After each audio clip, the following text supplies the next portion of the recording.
As requested by many, here's a DAW deep dive into the Architect's Black Hole cover using Odin 3 for the rhythm guitars and lead guitars, as well as Sanguine bass for the bass.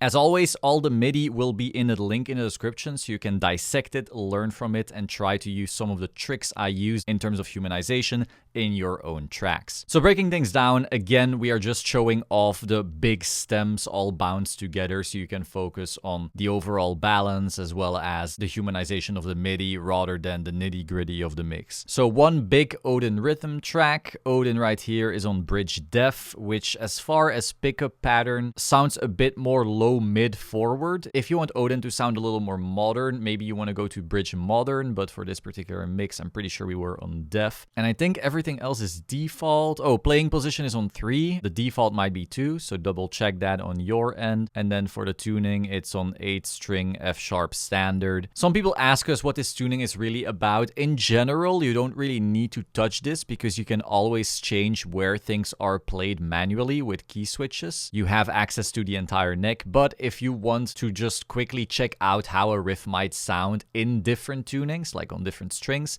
maybe you were playing something like a drop A riff on the 8th string will sound different than on 7th string drop A. So you can quickly click, check out the difference, but in general, you can also control all of this just with key switches or MIDI channel string selection by turning on this. And then you can just program every single note in specific MIDI channels and control everything from there. That also allows you to do unison bends. So yeah, everything else pretty default. Then we have another Odin track right here for the leads. Nothing too particular here. Sometimes you might want to check out the neck pickup pattern. And then for leads, I also like to place this higher, maybe sometimes position 4 or something if you find your leads a little too bright and piercing. Then we have Sanguine bass right here. All the presets honestly sound really cool on their own. You just gotta check out what fits your mix. One major thing I love turning up is tame highs because I usually don't like bass cutting in the high mids too much. I don't like that pokey that you often get, especially from dark glass preamp basses like Dingwalls and so forth often have, but that can also be personal preference. And then a big drum stem, a big effects stem, and a big synth stem right here. So diving into the MIDI, which is of course what we're always trying to focus on this channel, you will see we have the most basic riff right here with a bend, so from all the way up to down.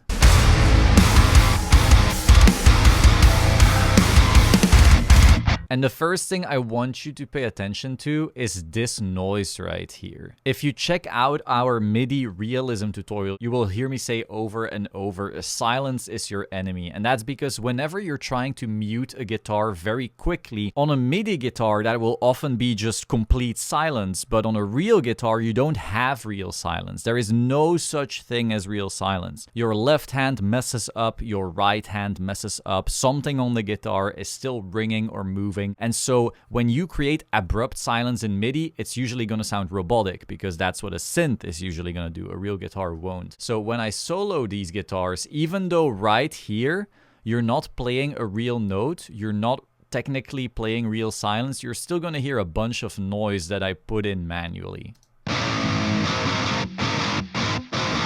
And now here, of course, because this is very silent noise, you know, this is the little moving and string noise and so forth, it will just sound like distorted garbage because your amp is compressing all of that noise up until it's just psh. That psh is still what a real guitar would sound like. And so if you were to completely get rid of this, you would just get those super quick bursts of nothing, and that would instantly give away that your guitar is MIDI. So right here, you can see that I'm using a scrapes and noises key switch, and I'm manually placing some of these noises. Now, one note is that Odin somewhat does this automatically as well. If you go into playing human noises, you turn up your mutes all the way, or your string noise, or your left hand noise all the way. It will try to do that for you as well, and that will work awesome. them, but I personally just really like having the full control. It's not always necessary, but I just like to know exactly which little noise I'm going to be playing. And so very often in MIDI humanized by me, you will see these types of noises here, even though they might even be the same ones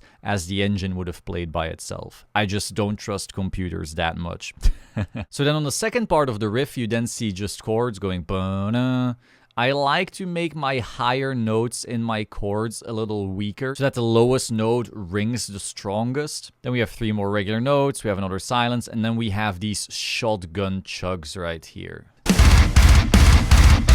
Now, as you know, Odin comes with many different types of chugs. Your palm mute tightness is completely controllable. If you check out the key switch list here, down mute semi-closed, we have down mute closed, we have down mute dead. We have these bloomy palm mutes. You can control that either by the key switch or with velocity. So if we check out these are velocity 10, which is a very, very closed mute, almost dead-like. And that is what sounded the best for these particular shotguns, these... Now, you could change these, place them at something like 34. Now they're going to become bloomy mutes. And those can be cool as well, you know. Very, very often in a lot of typical metalcore riffs, I like sticking to bloomy mutes. But for this particular shotgunning, I thought those more dead mutes just sounded way cooler and tighter. So putting them right back to 10, but this is personal preference. This is going to be something you want to check on a track-by-track basis. Then we have a repeat of the riff.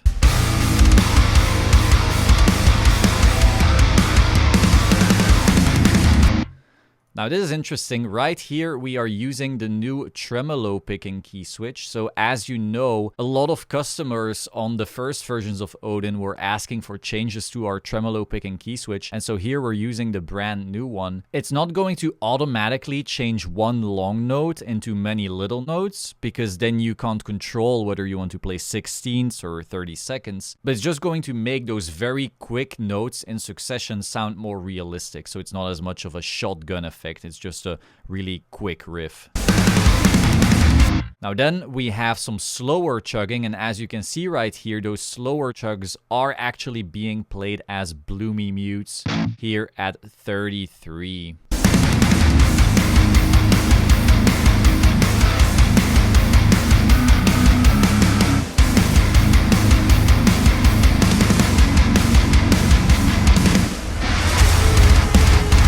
Now I want to bring your attention here. We once again have one of those scrapes and noises here. Here at the end we just have a muting noise. Just your right hand muting the string and a little bit of extra noise still coming from that. But what's really interesting is I then added a really quick pick scrape. This is also part of the scrapes and noises key switch. And it just makes that riff more dynamic. You know, we just had some silence, and then sure, it's cool to just have a riser into a big impact coming back into your riff. But when you're working with MIDI guitars, it can be cool to just add a few more of those human flares, because, you know, guitarists can't help themselves. I know what I'm like. I like to add a little whip, a little swoop, a little noise here and there, just to show off how quickly I can play all this weird crap. And so I figured I just added to this guitar performance right here as well. So you can see here a muted noise and then a scrape.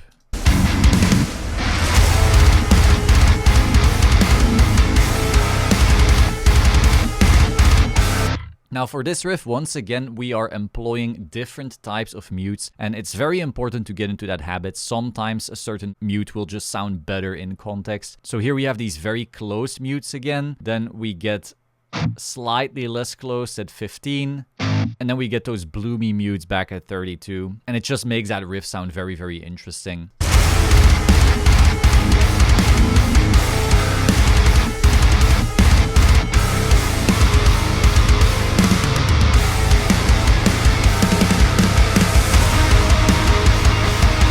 So a lot of stuff happening here. I want to show you one last thing about these rhythm guitars before we head into the lead. And that is the fact that here I am using down and up picking key switches, even though it's technically not necessary. So as you know, Odin will automatically try to alternative pick whenever it can, because most guitarists want to try an alternative pick whenever they can. And so if you wanted to just down pick, you would use a key switch for that. If you wanted to just up pick, you would use a key switch for that, and so forth.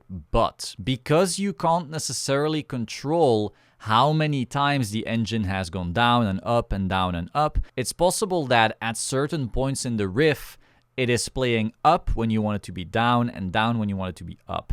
So for this particular part of the riff, it was extremely important for me that this slower note here was a down and then a down again, and then up, down, and so forth. And so that's why in the MIDI, I manually made sure that no matter what happened before, you know, if it was an uneven amount of notes or an even amount of notes, it's definitely going to play this part exactly the way I want it to. Next, we get into the chorus, and well, it's not really that much of a lead, but I still wanted to show it to you. We have the lead guitar just playing higher chords. And in terms of humanization, nothing was done. I didn't change anything here. I didn't do anything here. It's just the higher chords being played, and Odin's great at that. It doesn't need any special fancy stuff. Now, if these chords were played way quicker, then sure, you might want to use that tremolo picking key switch to make that less of a shotgun. But right here, at this type of slower chord playing, the human hand is still plenty strong. It can absolutely employ that full attack, that full power on each note. And so it wasn't necessary. And then finally, we go right back to what's basically the intro riff. So I've already shown you everything, but we can listen to it.